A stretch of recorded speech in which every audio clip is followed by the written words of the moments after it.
यह जो निकुंज लीला स्मरण, यही वास्तव में भजन होता है। और इस भजन की स्थिति तक पहुंचने के लिए ये विविध साधन निर्धारित किए गए हैं। जितने भी बाह्य साधन हैं वो सब उसी भजन की स्थिति को प्राप्त करने के लिए कि हम तन से, अपनी इंद्रियों से भगवत अनुकूल कर्मों को करते रहें, भक्ति अनुकूल क्रियाओं में संलग्न रहें और मन को श्री प्रिया प्रियतम के चिंतन में लगाए रखें। उनकी रसमयी माधुर्यमयी श्री वृंदावनी लीलाओं के आस्वादन में यह चित्त हमारा सदा संलग्न रहे, तो ही भजन बन पाता है। उसी को भजन कहते हैं। भजन साधन यह सब जो है ना, ऐसे ही बना है। श्रीमद् महाप्रभु कहते हैं बाह्य शरीरे करो सदा श्रवण कीर्तन। बाह्य शरीर जो है इन इंद्रियों के द्वारा हम श्रवण कीर्तन आदि जो भक्ति की क्रियाएं हैं उसमें लगे रहें। और आगे क्या बता रहे हैं, अंतरे चिंतः ब्रजे ब्रजेंद्र नंदन। अंतर से, मन से ब्रज में ब्रजेंद्र नंदन का चिंतन होता रहे। तब क्या होगा, ये जो क्रिया बता रहे हैं अंतर क्रिया और बाह्य क्रिया, ये दोनों मिला करके भजन साधन बनता है। इन साधनों के द्वारा भजन में प्रवेश होता है और इस भांति भजन के द्वारा ये साधन घटित होते हैं। यदि भजन में मन तल्लीन है, श्री प्रिया प्रियतम के नाम रूप लीला स्मरण में मन जुड़ा हुआ हो, तो स्वतः यह इंद्रियां भी श्रवण कीर्तन आदि साधनों में ही लगेगी। जो नवधा भक्ति की क्रियाएं हैं उन क्रियाओं में ही ये इंद्रियां लगेगी, अन्य कार्यों में लगेगी नहीं। अन्य कार्यों में लगने का कारण ही बस यही है कि हमारा मन अन्यत्र अटका हुआ है, संसार के विषयों में अटका हुआ है। उन विषयों को प्राप्त करने के लिए वह ललचा रहा है, उसके लिए ही वह सदा प्रयासरत होता है, सोचता है और उसके अधीन रहने वाली ये इंद्रियां उन कर्मों में लग जाती है। यदि मन निकुंज सेवा कार्य में लग गया हो तो वह इंद्रियां बाह्य कार्य, उसकी इंद्रियां उस मन के द्वारा जो नियंत्रित इंद्रियां हैं वह कभी बाह्य कार्य में लग नहीं सकता है। इंद्रियां सतत वही कार्य करती है जो मन निर्देश करता है, उसे मन जो बताता है वही काम करती है। इसलिए यह भजन और साधन दोनों एक दूसरे के पूरक हैं। श्री गोस्वामी जी तुलसीदास जी महाराज ने भी लिखा, कर सो कर्म करो विधि नाना, मन राखो जहाँ कृपा निधाना। आदेश है उनका, प्रस्ताव है, परामर्श है उनका कि मन को वहां रखो जहाँ करुणा वर्णनालय श्री प्रिया प्रियतम लीला रथ हो रहे हैं, वहां मन रखो। फिर कर से जो विविध कर्म होंगे वो उनके लिए ही निष्पादित होने लग जाएंगे। इधर उधर के लिए, संसार के लिए, माया के लिए वह कर्म नहीं कर पाएगा। वह कर वो हाथ बस श्री प्रिया प्रियतम की प्रसन्नता के लिए अनुकूलतामयी सेवा में ही लगेगा, वो पैर चल करके उनकी सेवा की अनुकूलता जैसे बने वहीं पर पहुंचेगा। हाँ, जैसे अमृत महाराज जी का दृष्टांत है, समस्त इंद्रियां निरंतर श्री ठाकुर जी की सेवा में संलग्न रहती होगी। उसका कारण क्या हुआ? चूंकि मन निरंतर ठाकुर जी के संग जुड़ा रहा, इसीलिए स्मरण युक्त जो भजन है, स्मरण युक्त जो साधन होता है, उसी को ही भजन कहा जाता है, जिसमें श्री प्राणाराध्य का स्मरण बन रहा हो, स्मरण से मन जुड़ा हुआ हो, नाम रूप लीला धाम का चिंतन स्मरण हो रहा हो, वही साधन भजन कहलाता है। और उस स्मरण के लिए ही भजन साधन होता भी है। जितने भी है ये नाम जप, तुलसी परिक्रमा, ठाकुर सेवा, साधु सेवा, भागवत दर्शन, धामवास परिक्रमा लगाते हैं, आदि आदि जो भी साधन करते हैं, इस सब के पीछे प्रयोजन क्या है? भजन की स्थिति में हम पहुंचे, अर्थात इन साधनों के माध्यम से नाम रूप लीला का स्मरण हमें बने, नाम रूप लीला धाम की प्राप्ति हमें हो पाए, क्योंकि यह चार पदार्थ, यह पुरुषार्थ है, यही चार पुरुषार्थ है। इन पुरुषार्थों को प्राप्त करना ही भक्तों का प्रयोजन होता है। यह जो हम जानते हैं अर्थ धर्म काम मोक्ष, यह पुरुषार्थ है,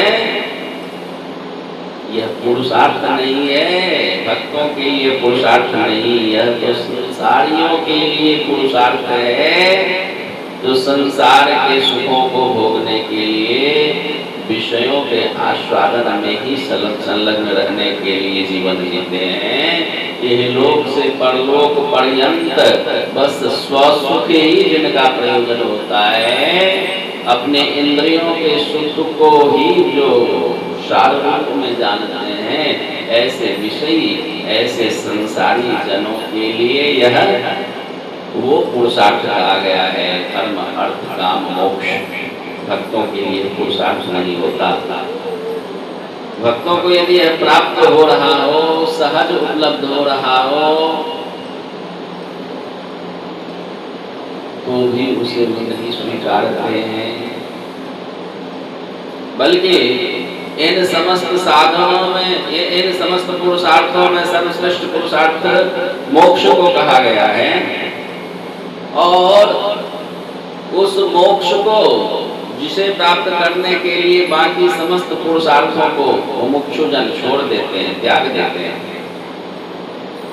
ऐसा जो परमतम पुरुषार्थ मोक्ष, वो स्वयं श्री हरि अपनी इच्छा से भक्तों को बलपूर्वक जबरदस्ती प्रदान करने आते हैं, तो भी भक्त हाथ जोड़ लेते हैं कि नहीं नहीं, मुझे तुम्हें चाहिए ही नहीं है। भगवान हार जाते उसके सामने।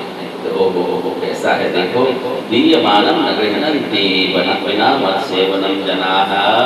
वो भक्त हाथ जोड़कर कहते हैं, हे प्रभु आप ये देना ही चाहते हो, कहते तुम ले लो, तुम्हारी गरिमा घटेगी नहीं, इसमें तुम्हारी मांग नहीं मानी जाएगी, तुम तो निष्काम हो, मैं अपनी ओर से देना चाहता हूँ, मेरी इच्छा है, पुरस्कार रूप में देना चाहता हूँ।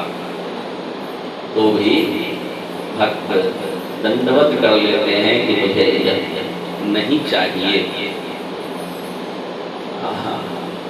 यदि देना ही है तो आप यही दीजिए, यही वरदान दीजिए, यही कृपा कीजिए कि जन्म जन्म मैं आपके दासों का दासानुदास होता रहूं, जन्म जन्म साधु वैष्णव जनों की सेवा में लगा रहूं, उनकी सेवा उनकी सानिध्यता प्राप्त होती रहे। बस यही आप कृपा करें। दीयमानं न गृह्णन्ति बिना मत् सेवनं जनाः। कल्पना करते हैं कि मेरे जनों की सेवा प्राप्त करने के अतिरिक्त मोक्ष भी प्राप्त नहीं करना चाहता, देने पर भी नहीं स्वीकारता है। श्री गोस्वामी जी कहते हैं, धर्म न अर्थ न काम रुचि गति न चाहो निर्वाण। ये जो चार पुरुषार्थ है, इसे पुरुषार्थ कहा गया। स्पष्ट कहते मुझे नहीं चाहिए धर्म अर्थ काम मोक्ष, मुझे चाहिए नहीं। मुझे तो बस श्री सीताराम जी के चरणारविंद में निरंतर निरंतर प्रिय प्रिय बनी रहे, बस यही एक इच्छा है, यही एक इच्छा है। इसलिए भक्त जनों का पुरुषार्थ यह है नहीं, अर्थ धर्म काम मोक्ष यह भक्तों का पुरुषार्थ नहीं है। तो क्या भक्त पुरुषार्थी नहीं होते हैं? उन्हें पुरुषार्थ की प्राप्ति नहीं होती है? अवश्य होती है। वो भी पुरुषार्थी होते हैं और पुरुषार्थ चाहते हैं और प्राप्त करते हैं, किंतु इनका पुरुषार्थ क्या होता है? नाम रूप लीला धाम, ये इनके चार पुरुषार्थ हैं। ये इनके चतुर्वर्ग हैं। इसकी प्राप्ति के लिए सदा साधन करते हैं, इसकी प्राप्ति के लिए सदा लालयित रहते हैं और इसी को प्राप्त करते हैं।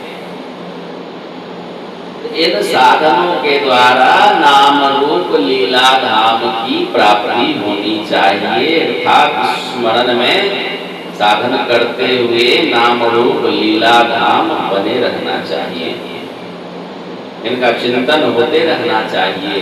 जब भी हम जो भी साधन करते हैं, ठाकुर जी की सेवा कर रहे हैं, अंग सेवा कर रहे हैं, तो भी स्मरण युक्त होनी चाहिए। रसोई की सेवा यदि भक्त कर रहे हैं, वह भी स्मरण युक्त होनी चाहिए। ठाकुर जी की हम रसोई बना रहे हैं, वो आरोगेंगे इसको, कैसे उनको क्या अनुकूल पड़ेगा, विचारते हुए विविध लीलाओं को विचारते हुए रसोई में जाए। नाम जप कर रहे हैं तो ठाकुर जी की सीतिया प्रियतम की रसमयी माधुर्यमयी लीलाओं का स्मरण करते हुए हम नाम जप करें। जो भी साधन कर रहे हैं उसको तदनुरूप हो करके ही हम उसमें मन को संलग्न करके ही हम उस साधना को करें, तभी वह साधन भजन को पुष्ट करता है। साधन भजन बनता है, नहीं तो बस साधन साधन ही रह जाएगा। साधन साधन हमारा वह उपकरण जो हमारा सहयोग करे, हमारे गंतव्य तक हमारे प्रयोजन तक पहुँचाने में जो क्रिया हमारी सहायता करे, उसी को साधना कहा जाता है। तो हमारा प्रयोजन क्या है? स्मरण ही प्रयोजन है। नाम रूप लीला धाम का स्मरण होना, यही हमारा प्रयोजन है। श्री प्रिया प्रियतम की रसमयी लीलाओं में हम संलग्न रहे, जुड़े रहे निरंतर। जो प्रेमियों की, रसिकों की जो उन्नत दशा होती है, जो निरंतर लगे रहते हैं। राधा कृष्ण रसान मोह पुलकितो नित्यासु धाराधर चित्र प्रेम विकार वानवत कदानंदामि श्री वृंदावने। यह जो रसिक जनों की दशा होती है, श्री वृंदावन में वृंदावनीय लीला रस सिंधु में बार बार डूबते रहते हैं, बार बार डुबकियां लगाते रहते हैं, गोता लगाते रहते हैं। कभी फुर्सत ही नहीं होती इधर उधर देखने सुनने समझने के लिए, कभी अवकाश नहीं। बार बार ऐसा स्वाद मिलता है कि उसी रस को जीने में लगे रहते हैं। भागवत जी बताते हैं ना, मुहुरहो रसिका भूपि भावुकाः। यह जो भागवत जी हैं वही रसो हैं। निगम कल्प करोड़ गलितम फलम सुख मुखादमृत द्रव संयुतम पिबत भागवतम रसपालयम् मुहुरहो रसिका भूपि भावुकाः। यह भागवत जी निगम का वही गलित सुपक्व फल है जिसमें निरंतर जो कि सुख के द्वारा आस्वादित है, सुख के द्वारा जो अभिप्रमाणित है, यह परम परम रस है। और जो रसिक जन है वह सुख अभिप्रमाणित, सुख आस्वादित इसी परम रस के आस्वादन में निरंतर लगे रहते हैं, बार बार इसी का आस्वादन करते रहते हैं। यह रसिकों की रहनी होती है, यह रसिकों का जीवन होता है, बस निरंतर इसी रसास्वादन में संलग्न रहते हैं। तो समझ सकते हैं इन रसिकों का सौभाग्य कैसा होता है, जिनका मन लीला रस चिंतन में संलग्न हो गया। उनके सौभाग्य को, उनके सुख को कभी हम विचार उस पर कर सकते हैं, कभी उस पर सोच सकते हैं कैसे सुखी होते होंगे, वो कैसा उनका सुख होता होगा, कैसा परमतम उनका सौभाग्य होता होगा, विचार कर सकते हैं। वो उस सुख में निरंतर निमग्न रहते हैं, वो उस सुख के सागर में निरंतर निमज्जन करते रहते हैं जिसमें श्री प्रिया प्रियतम गोता लगाते हैं। प्रिया प्रियतम के द्वारा आस्वादित जो लीला रस, उस लीला रस सिंधु में डूबते रहते हैं। इतना बड़ा शौक प्रिया प्रियतम ने जो रसमयी माधुर्यमयी लीलाएं की हैं, निरंतर करते हैं, उनके उस लीला रस का आस्वादन रस भजन करते हैं। समझ सकते हैं कैसा सुख होगा भला ये सुख जिसको प्राप्त हो जाए, जो लीला रसास्वादन में संलग्न जिसका मन हो जाए, क्या वह मन सुख के लिए फिर अन्य विषयों की ओर भटकेगा? विषयों की ओर मन के जाने का कारण क्या होता है? सुख की खोज करने ही तो जाता है वो, कि अब तक नहीं मिला तो हो सकता है वहां जाकर कहीं मिल जाए। जो नित्य सुख, शाश्वत सुख वह ढूंढ रहा है, उसी को प्राप्त करने के लिए बारंबार विविध विषयों की ओर वह भागता है। प्राप्त नहीं होता तो फिर विषय परिवर्तन बदल लेता है, फिर दूसरा विषय बना लेता है अपने सुख प्राप्ति के लिए। उसको यदि नित्य शाश्वत निरंतर यह वृंदावनीय नित्य लीला रस का आस्वादन प्राप्त करने को मिल जाए, क्या फिर उसको छोड़कर कभी वह अन्य तरफ जाएगा? जा ही नहीं सकता है, समझ ही नहीं, सब भूल जाता है, विस्मृत हो जाता है कि इसके अतिरिक्त और कुछ होता भी है। आचार्य चरण लिखते हैं वृंदावन महिमामृत में, नैवालोकित लोक वेद पदवी नापेक्षितो स्वप्रियः त्वन्दैकान्त रसात् प्रविष्ट हृदया शेषाति अन्योत्तमः राधा कृष्ण रसान्मुहुः पुलकितो नित्यासुधाराधर चित्र प्रेम विकारवान् वत कदा नन्दामि श्री वृंदावने। वो जो सौभाग्यशाली रसिक जन, प्रेमी जन, जिनका चित्त लीला रस आस्वादन करने में जुड़ गया, उनकी दशा कैसी होती है बताते हैं। नैवालोकित लोक वेद पदवी, उन्हें कुछ दिखता ही नहीं है। लोग क्या कहेंगे, वेद का क्या कहना है, हमारा पद ऐसा है, हमारी प्रतिष्ठा ऐसी है, हमारा कुल ऐसा है, उस हिसाब से थोड़ा चलना पड़ेगा, अपनी मर्यादा की रक्षा करनी पड़ेगी। कुछ जानते ही नहीं, वो सब विस्मृत हो जाता है, भूल जाते हैं। नैवालोकित लोक वेद पदवी नापेक्षितो स्वप्रिय द्वंद्वैकांत रसा प्रविष्ट शेषाति धन्योत्तमः। अपना पराया हानि लाभ कुछ भी उन्हें पता नहीं होता है। ये होता क्या है? क्योंकि मन रस में डूब गया होता है। द्वंद्व एकांत रसा प्रविष्ट हृदया शेषाति धन्योत्तमः। युगल रस सिंधु में उनका मन ऐसे डूब गया होता है, पता ही नहीं चलता है क्या करना नहीं करना, क्या होगा नहीं होगा, लोग क्या कहेंगे, वेद क्या कहेगा, लोग देखेंगे तो क्या कहेंगे। डूबा हुआ व्यक्ति भला उसको क्या पता। बाहर तट पे खड़ा हुआ व्यक्ति मेरे डूबने से हंस रहा है कि रो रहा है, कौन क्या कह रहा है, डूबे हुए को कुछ पता होता है? वो तो डूब चुके होते हैं, लीला रस सिंधु में डूब गए होते हैं। मुहुर हो रसिका भोगी भावुका राधा कृष्ण रसान मोह पुलकितो नित्यासुधारः। बार बार उस रस में डूबते रहते हैं, उन्हें कुछ बाहर का पता ही नहीं होता है। यह परम स्थिति होती है रसिक जनों की।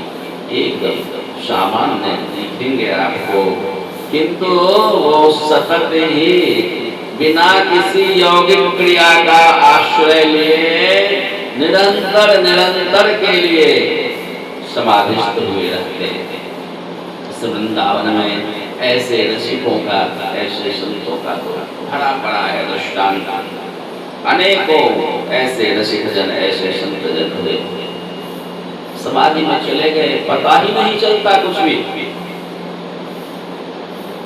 गोवर्धन वाले सिद्ध बाबा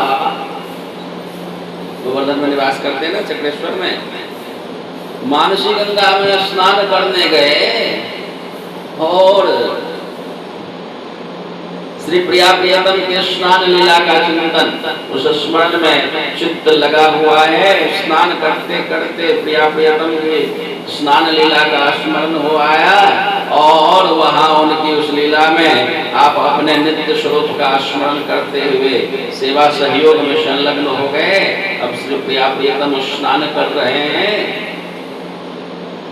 जल क्रीड़ा हो रही है मानसी गंगा में सखियों के संग हास परिहास सहित, और ये तट पर श्री जी की दासी के रूप में अपने अंतर्चिंतित स्वरूप के द्वारा उनके परिधान आभरण आदि लेकर के डलिया में पात्र में सब कुछ लेकर के बाहर आएंगे तो फिर सूखे वस्त्र से शरीर पोंछना होगा, फिर उनके जो वस्त्र हैं, उनके जो आभूषण हैं, ये सब धारण करेंगे, उनके जो साजो श्रृंगार के जो विविध सामग्रियां हैं वो सब दासी भाव से एकत्रित किए वहां तट पर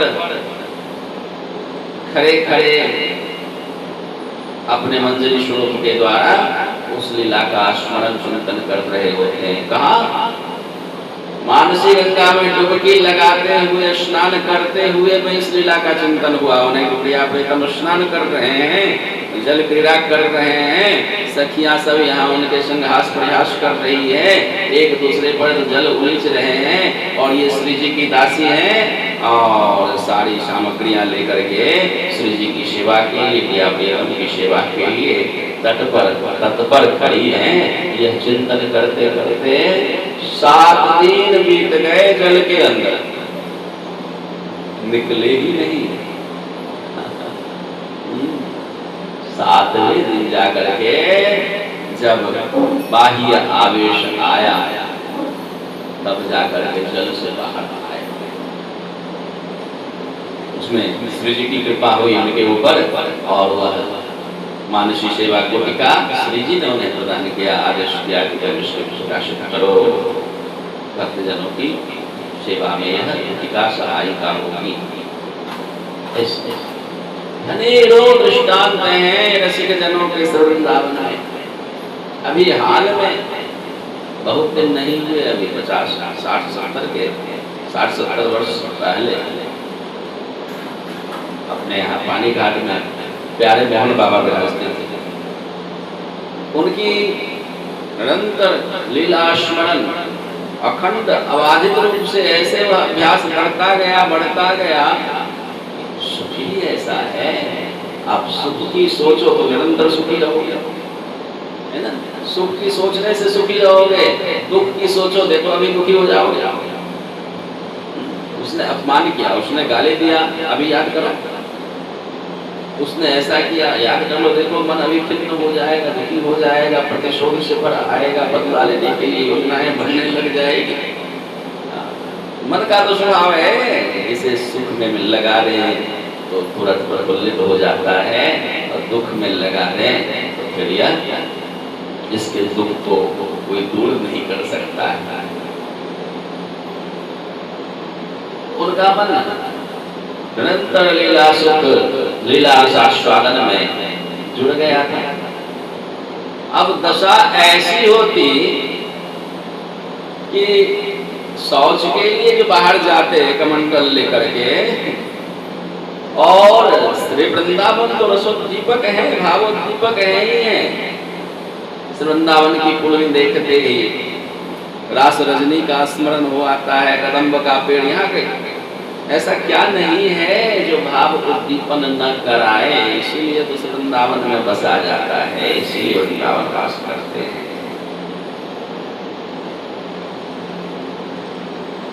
आचार्य चरण लिखते हैं, श्री वृंदावन तत्त्वमस्तु हृदय में सस्वन महामाधुरी, पूर्ण विशुद्ध मन्मथ रसैकोद्दीपकं मोहनम्। श्री वृंदावन चंद्र तत्त्वमपि मे कंदर्प लीला रसै, कामा स्फूर्ति मुपैतु साध्य विमला राधा विपूर्णारति। यहाँ क्या करें, श्री वृंदावन तत्त्वमस्तु हृदय में सस्वन महामाधुरी, पूर्ण विशुद्ध मन्मथ रसैकोद्दीपकं मोहनम्। वृंदावन के लिए क्या करें, अरे कि मेरे हृदय में अविनश्वर, कभी नष्ट नहीं होने वाला जो यह महामाधुर्य प्रवाह से युक्त पूर्ण विशुद्ध रस उद्दीपक, भाव उद्दीपक परम मनोहर वृंदावन, यह वृंदावन तत्व जो रसोद्दीपक है, भावोद्दीपक है, वह मेरे हृदय में प्रतिभात हो, प्रकाशित हो। वृंदावन क्या है, भावोद्दीपक बता रहे हैं, रसोद्दीपक बता रहे हैं, जो उद्दीपन कराए। दर्शन मात्र से जो सामान्य, बिल्कुल सामान्य जन है, साधक भी नहीं है, उस पे भी वृंदावन का यह जादू चलता है। क्या वृंदावन का मोड़ देख करके, वृंदावन का मरकट, बंदरों को देख करके, श्री यमुना जी की पुलिन को देख करके, श्री वृंदावन की उन पतली, उन संकीर्ण गलियों को देख करके, क्या उसे लीला का स्मरण नहीं आता है? तो साधक नहीं है, बिल्कुल सामान्य है, दर्शन करने आया है, दर्शन करना भी नहीं जानता। पूछो तो बताए हम घूमने आए हैं। वृंदावन घूमने आए हुए जन को भी वृंदावन भावोद्दीपन करा देते हैं, यह इनका प्रभाव है, वृंदावन की जादू है। उसको भी लीला स्मरण करा देते हैं, उसे भी नाम रूप लीला का स्मरण वृंदावन करा देते हैं।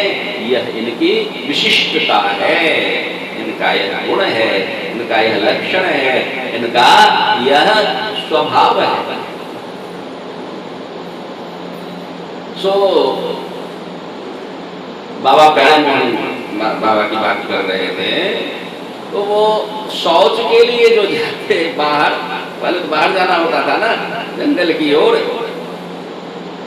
और श्री वृंदावन की लता पताओं पर दृष्टि पड़ती, पुलिन पर दृष्टि पड़ती, उन बीथियों पे, पगडंडियों पे दृष्टि पड़ती, कहीं मोर दिख गया नाचते हुए, कहीं बंदर दिख गया, जमुना जी की लहरें दिख, बस समाधिस्थ हो गए। उतने में ही भावोद्दीपन हो जाता था, लीला में अपने अंतःचिंतित स्वरूप के द्वारा सहचरी मंजरी स्वरूप के माध्यम से लीला में अपनी सेवा योगदान करने में लग जाते थे। और बताते हैं उनके तो दर्शन किए हुए जन अभी भी विद्यमान हैं। श्री प्यारे मोहन बाबा का दर्शन किए हुए जन अभी भी वृंदावन में विद्यमान है, बहुत सारे। तो बताते कि वो जंगल में जाते 5-5 दिन 7-7 दिन वापस नहीं आते। शौच के लिए जो कमंडल लेके गए 7 दिन बाद कमंडल लेकर वापस आते थे।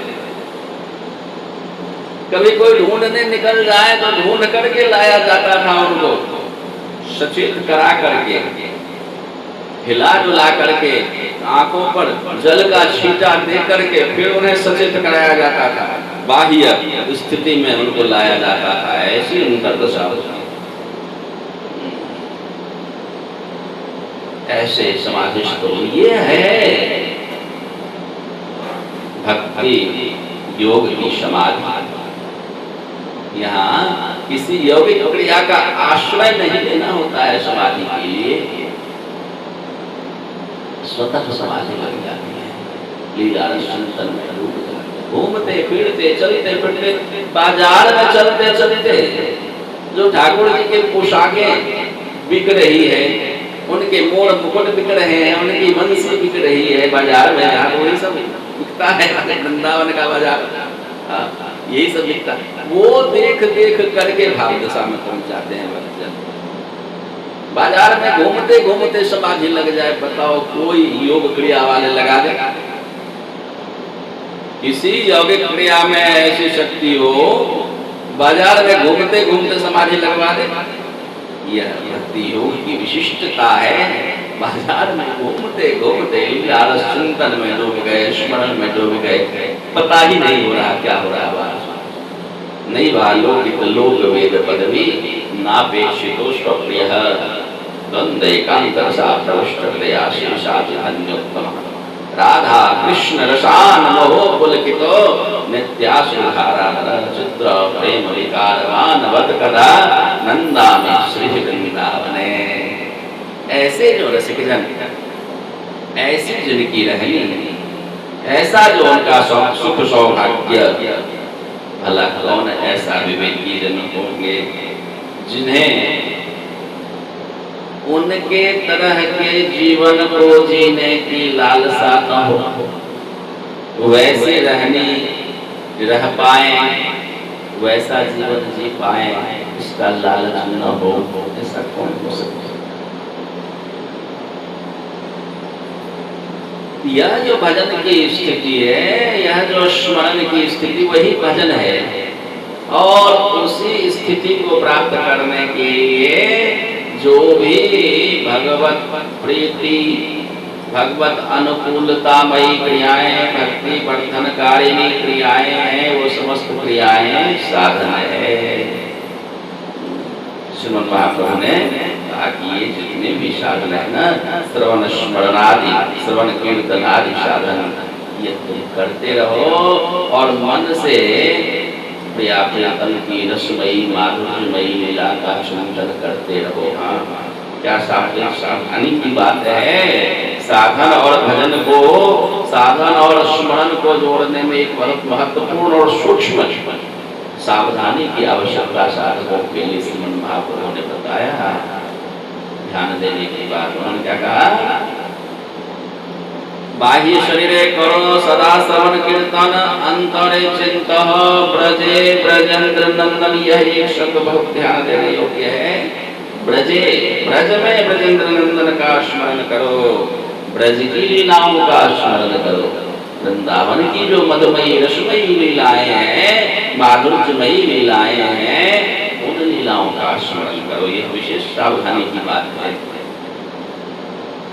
ठाकुर जी की तो अनंत रूप अनंत लीलाएं हैं, किंतु यहाँ अपने प्रयोजन का ध्यान रखते हुए यह परम आवश्यक है, यह सावधानी रखना आवश्यक है। ब्रज में ब्रजेंद्र नंदन को स्मरण करें, श्री वृंदावन में वृंदावनेश्वरी के संग श्री वृंदावन चंद्र का स्मरण करें, यह परम आवश्यक है। यदि इसमें असावधानी हुई तो फिर हमारा साधन हमारे प्रयोजन तक नहीं पहुंचाएगा। हमारा प्रयोजन क्या है? प्रेमा पुमर्थो महान, श्री प्रिया प्रियतम के संग परम प्रेम को प्राप्त करना, उनके संग प्रेम जोड़ना, प्रीति जोड़ना, वही हमारा प्रयोजन है। अर्थात प्रेमा भक्ति का लाभ होना, प्रेमा भक्ति को प्राप्त करना वह प्रयोजन है। और उस प्रयोजन को प्राप्त करने के लिए यही साधन है, और यही इस साधन में सावधानी है। इस वृंदावनीय लीला रस सिंधु में आप अवगाहन करें, उसका स्मरण करें। वृंदावन के बाहिरे हरि हो पूर्ण निहार, जद्यपि मिले कोटि चिंतामणि, तदपि न हाथ पसार, अरे मन वृंदा विपिन बिहार। यह सावधानी है। श्री सुखदेव गोस्वामी पाद यही बात बताते हैं। विक्री